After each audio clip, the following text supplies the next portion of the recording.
सोलरस्थित माँ मंगलांक पीठरे राजदोल मिलन अनुष्ठित। गोविंद आदिपुरुष भगवान श्रीकृष्णचंद्र महाप्रभु सर्वशक्ति रूपिणी प्रकृति राणी श्री राधांकर अपूर्व मिलनर पर्व हेउछि दोल। ऋतुराज बसंतर आगमन में समग्र जीवजगत आह्लादित होई उठे। कोइलीर सुमधुर स्वर में बसंत मलयर आगमन होता है। बड़चना ब्लॉक अंतर्गत सोलरस्थित माँ मंगलांक पीठरे राजदोल मिलन अनुष्ठित हो जाइछि।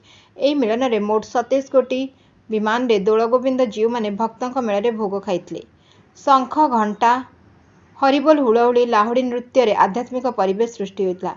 एही राजदोल मिलन उत्सव को पंचायतवासी पक्षर आयोजन करा जायथिबा बेले एही यात्रा रे बहु भक्त और श्रद्धालु श्री दोलगोविंद जीव मानक दर्शन लाभ करथिले। प्रत्येक विमान आगे गोपाल उगाल सहित लौड़ी खेल परिवेशन करा जायथिला। परिचालना कमिटी पक्षर सरपंच विजय स्वाई, समिति सभ्य संजय बेहरा, विश्वाल, विपिन प्रहराज, रमेश महापात्र, मंगलांक मुख्य पूजक कामदेव पंडा, माधवानंद महापात्र, रमेश विश्वाल, संजय स्वाई प्रमुख जोगदे यात्रा को सुंदर भाव परिचालना करथिले।